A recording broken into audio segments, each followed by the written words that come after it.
সুপ্রিয় দর্শক, প্রতিনিয়ত আমরা চেষ্টা করি সেলিব্রিটি আড্ডা সেগমেন্টে চমৎকার কিছু মুখ আপনাদের সঙ্গে পরিচয় করে দিতে, আর আজকেও তার ব্যতিক্রম নয়। আজকে আমাদের সেটে উপস্থিত আছেন বর্তমান সময়ের বেশ জনপ্রিয় একজন সঙ্গীতশিল্পী। আমাদের সঙ্গে আছেন হিমাদ্রিতা পর্ণা। গল্প গানে আড্ডায় চমৎকার একটি সময় কাটাবো, আর সেই সময়ের সঙ্গী হবেন আপনারাও। এটিএন মিউজিকে আপনাকে আমন্ত্রণ জানাচ্ছি। কেমন আছেন?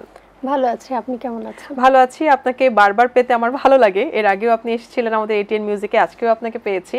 সম্প্রতি অনেকগুলো কাজ কিন্তু আপনার আসছে, আমরা সেটা জানি, সেই সম্পর্কে আরও একটু জানবো। কিন্তু তার আগে আমি জানতে চাই, মায়ায় বেঁধেছ গানটি সম্প্রতি রিলিজ হয়েছে এবং সেই গানটি বেশ আলোচনায় আছে।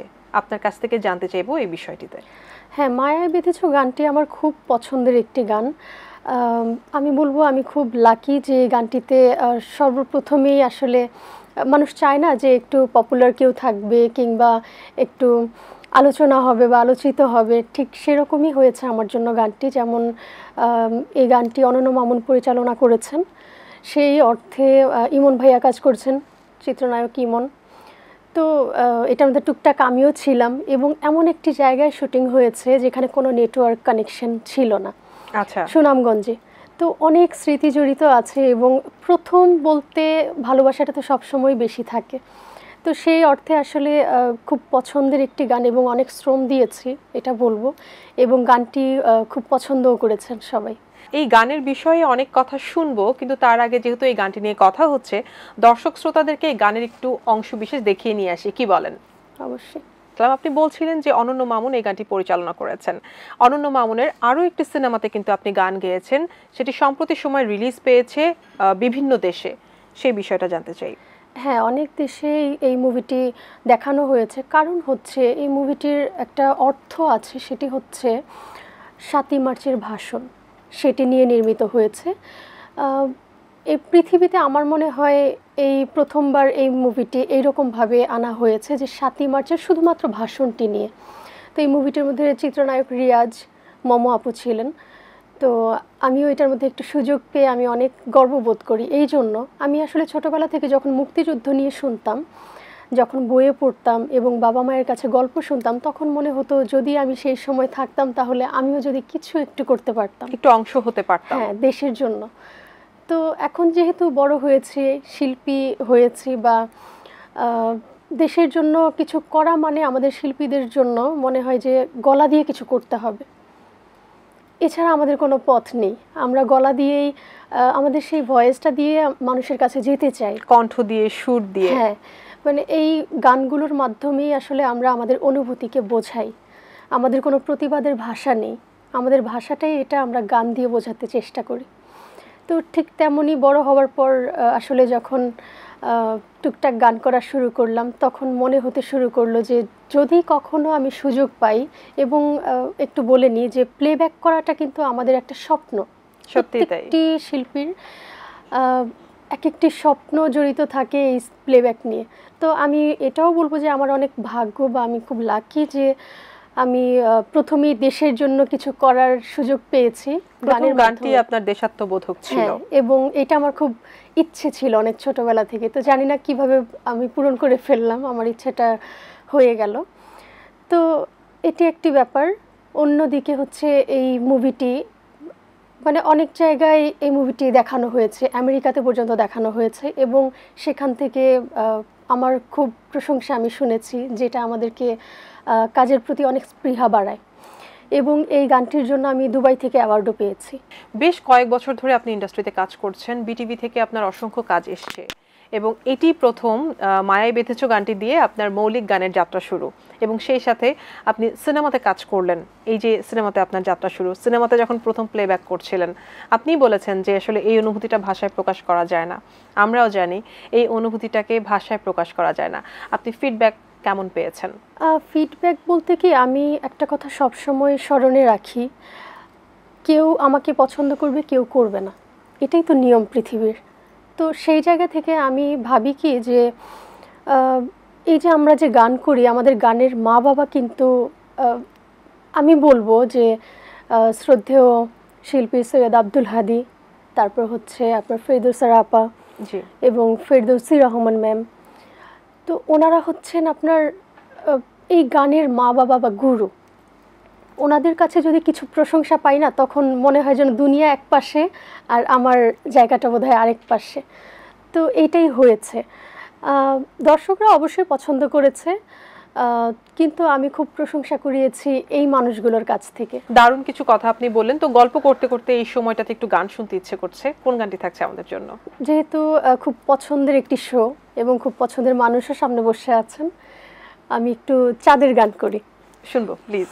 ও চাঁদ সামলে রাখো জোছনাকে, কারো নজর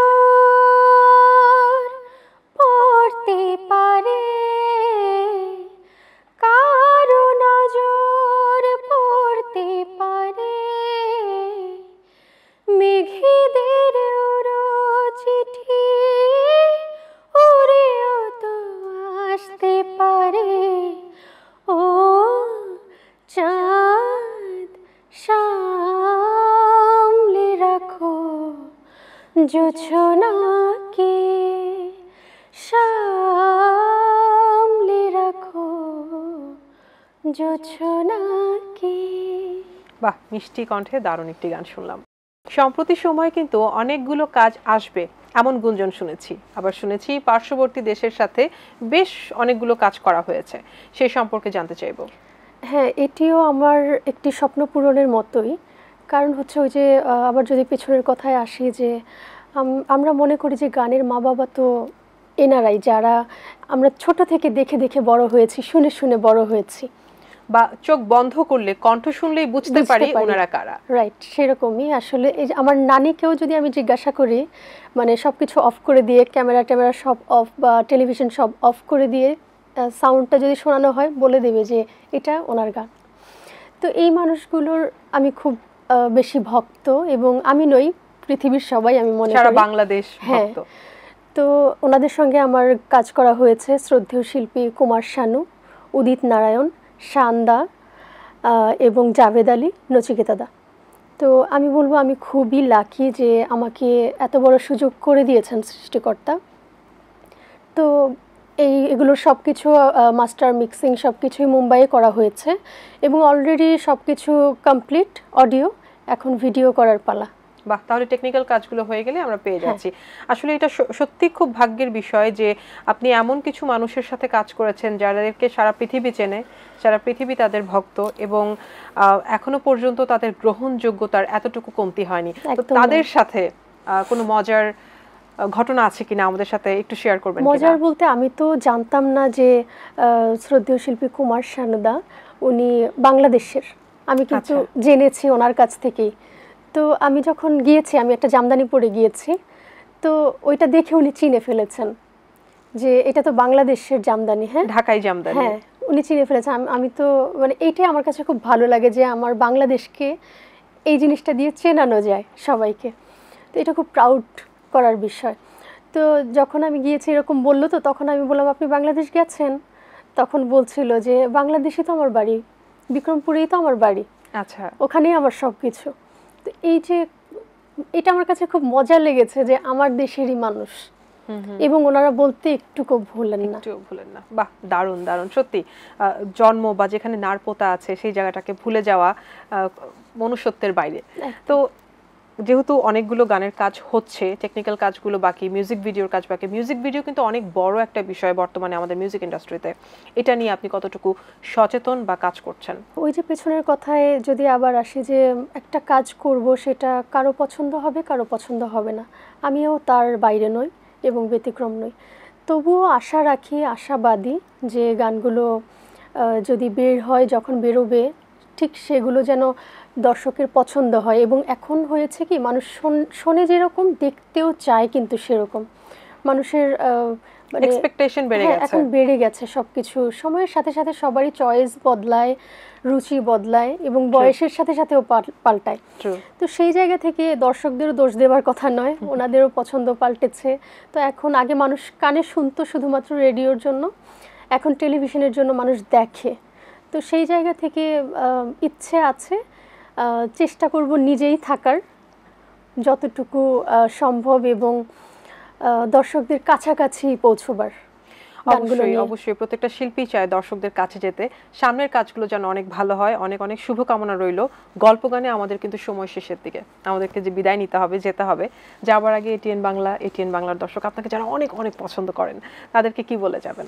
প্রথমেই আমি বলবো আপনাকে অনেক ধন্যবাদ এত মিষ্টি করে সব সময় কথা বলবার জন্য, এবং এটিএন বাংলাকে সব সময়ের জন্য আমার অনেক অনেক শুভেচ্ছা থাকে। কারণ হচ্ছে আমার শুরুটা থেকেই এটিএন বাংলা আমার সঙ্গে রয়েছেন এবং এখনও পর্যন্ত স্টিল নাও রয়েছেন আমার সঙ্গে। তো এটিএন বাংলাকে অনেক অনেক শুভকামনা যে আমাকে এত সুন্দরভাবে আমন্ত্রণ জানাবার জন্য। অনেক দূর এগিয়ে যাক, আরও অনেক হাজার হাজার বছর আমরা পাশে থাকতে চাই এটিএন বাংলার। এবং পেছনে যারা রয়েছেন তাদের তো অসম্ভব ধন্যবাদ, কারণ ওনারা না থাকলে আমরা কখনো কিচ্ছু করতে পারবো না। এবং দর্শকদের উদ্দেশ্যে বলবো যে আমরা 2 মিনিটের গান, 5 মিনিটের গান অনেকটা সময় জুড়ে করি, রোদে পুড়ি বৃষ্টিতে ভিজি একটা মিউজিক ভিডিওর জন্য, এবং অনেক কষ্ট করা হয়। তো আপনারা বাংলা গানের সাথে থাকবেন এবং সুস্থ থাকবেন। অনেক ধন্যবাদ। এটিএন বাংলা প্রতিনিয়ত শিল্পীদের সাথে আছে, পাশে আছে এবং থাকবে ইনশাল্লাহ। আগামীতে আপনার সাথে আমাদের আবারও দেখা হবে। আমি আমার দর্শকদের কাছ থেকে বিদায় নিয়ে নিচ্ছি, কিন্তু আয়োজন শেষ করবো আপনার গান শুনে। সুপ্রিয় দর্শক, গল্প গানে কত তাড়াতাড়ি যে সময় চলে যায় বোঝাই যায় না। যেতে হবে, যাবার আগে কথা দিচ্ছি আগামীতে আবারও আসবো দারুণ সব গান নিয়ে। আর সেই পর্যন্ত সবাই ভালো থাকুন, সুস্থ থাকুন, এটিএন বাংলার সঙ্গে থাকুন। আমি সামিয়া বিদায় নিচ্ছি, আল্লাহ হাফেজ। তো কোন গানটি শুনছি শেষে আমরা?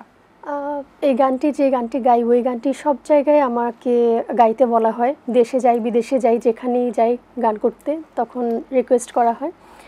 আমাদের দেশের গান এবং খুব পছন্দের শিল্পীর সালমান শাহ, তো ওনার মুভির গান চেষ্টা করছি। প্লিজ শুনবো।